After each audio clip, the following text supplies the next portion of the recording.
Bismillahirrahmanirrahim.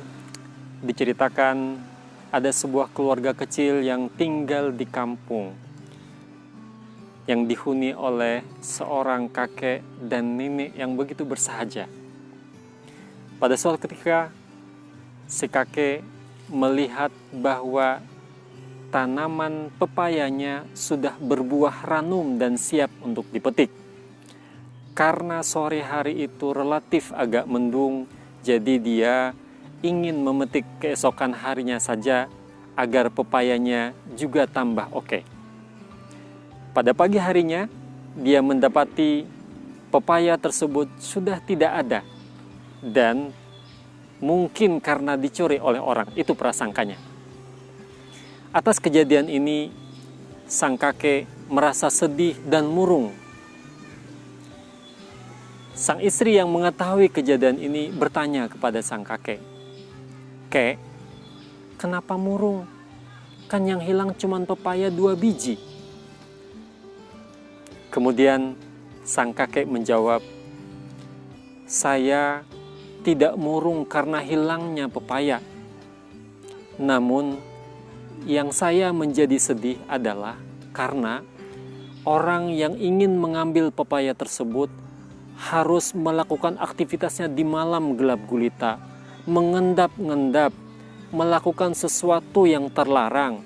Apa jadinya kalau itu dia makan dan dimakan juga oleh keluarganya?" Itulah kesedihan kakek yang menjadikan hal ini terbawa kepada kehidupannya. Si kakek berasumsi, kenapa tidak bilang kepada kita kalau dia membutuhkan pepaya, minta saja ke kita dan nanti pasti akan diberikan. Pada sore harinya, sang kakek mengambil sebuah tangga dan ditaruhnya di pohon pepaya tersebut. Sang nenek yang melihat kejadian ini bertanya kepada kakek, "Kek, kenapa menaruh tangga di pohon pepaya itu?"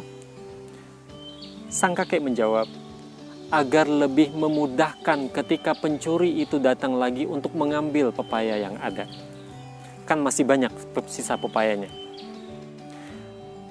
Ditunggунyalah keesokan harinya, dia lihat lagi, ternyata pepayanya tidak hilang dan tangganya pun tidak bergeser sama sekali.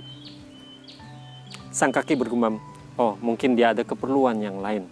Kita tunggu sampai esok." Begitu ceritanya kepada istrinya.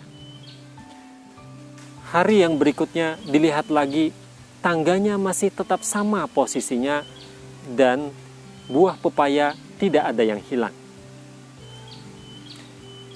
Sang kakek bicara lagi kepada istrinya, "Mungkin dia masih belum membutuhkan pepayanya.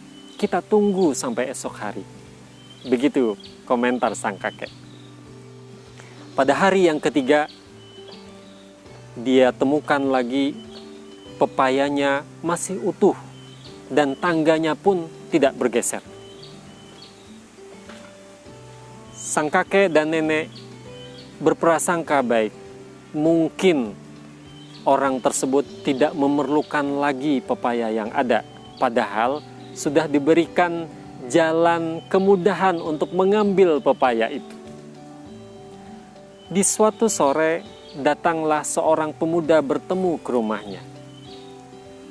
Setelah mengucapkan salam dan dipersilahkan masuk oleh sang kakek, maka pemuda tadi pun masuk ke dalam rumah sang kakek.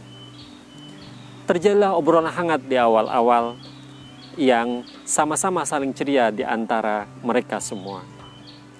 Sampai pada akhirnya, ketika pemuda tadi ingin pamit, dia menyerahkan 2 buah pepaya besar kepada sang kakek.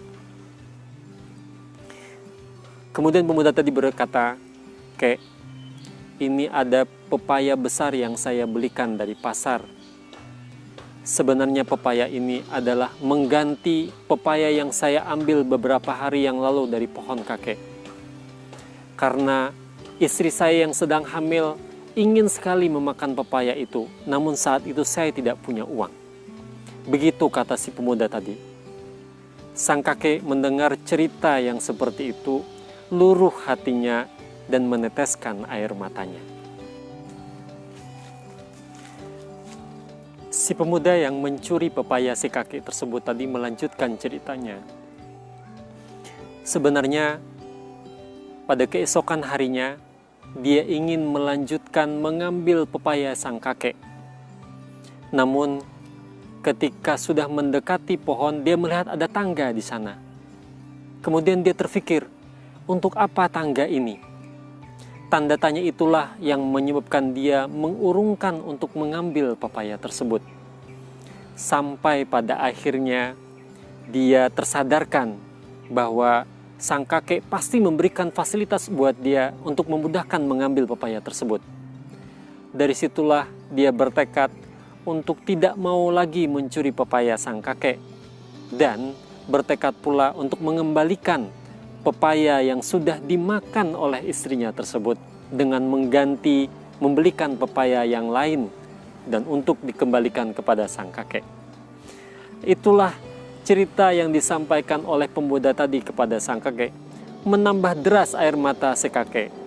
Kemudian si kakek bilang, "Nak, sebenarnya kamu tidak perlu melakukan perbuatan yang tercela tersebut, yakni mengambil pepaya saya.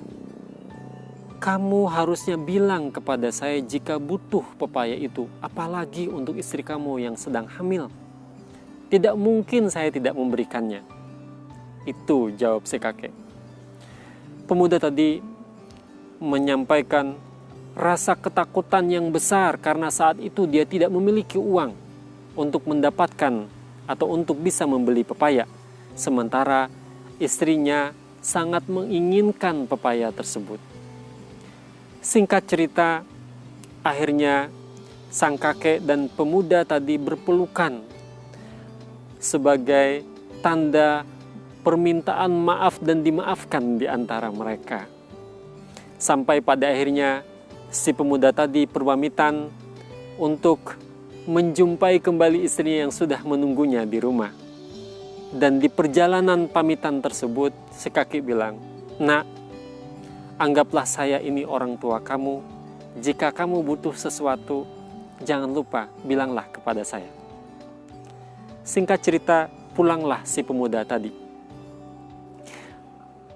Pelajaran penting yang bisa kita dapatkan pada cerita ini adalah ketika kita menginginkan sesuatu, sebaiknya kita berterus terang apa keinginan kita tersebut.